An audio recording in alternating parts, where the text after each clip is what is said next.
त्याच्यावरनं असणारा मी म्हणतो अशी परिस्थिती आहे। जरांगे पाटील यांची जी मागणी आहे की मराठा समाजाला ओबीसीतून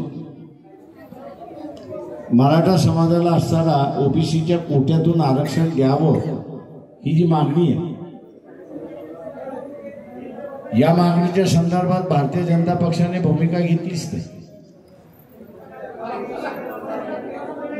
उद्धव ठाकरे यांनी असताना मजेशीर भूमिका घेतली। त्यांनी ओबीसीला सांगितलं की मोदींकडे जा, मोदींकडून टक्केवारी वाढवून घ्या। टक्केवारी वाढवून घेतल्यानंतर सैनिक आवाज बंद करा,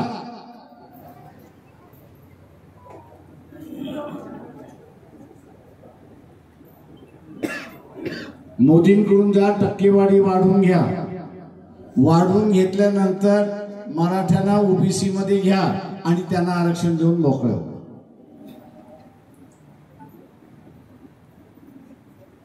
म्हणजे कोंबडीचं जे खुराडं असतं त्याच्यामध्ये कोला सोडला तर काय होणार? एकही कोंबडी शिल्लक राहणार नाही। ही अशी असणारी शिवसेनेची भूमिका आहे। इथला कुठलाही राजकीय पक्ष ही भूमिका घेणार नाही, एवढं लक्षात घ्या। जरांगे पाटील यांनी असताना अवघड जागी दुखणं सुरुवात केली असे मी त्या ठिकाणी मानतो। आणि दुर्दैवाने मी असं म्हणेन की ओबीसीचं आरक्षण हे बळीचा बकरा झालं हे आपण लक्षात घ्या।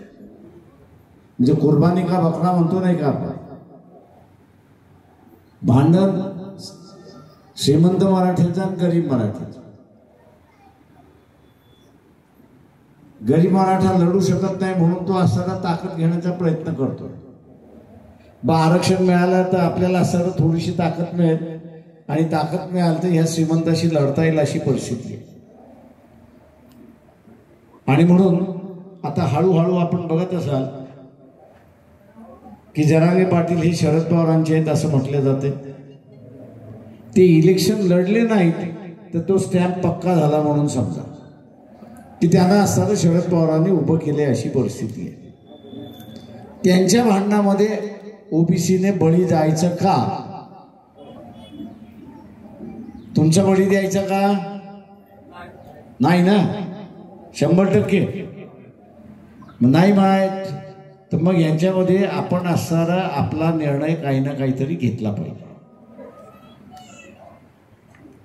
आणि म्हणून आम्ही म्हणालो की या विधानसभेमध्ये किमान 100 ओबीसीचे असणारे आमदार आले पाहिजे, किमान 100 आले पाहिजे। कारण का ही लढाई विधानसभेमध्ये होणार आहे।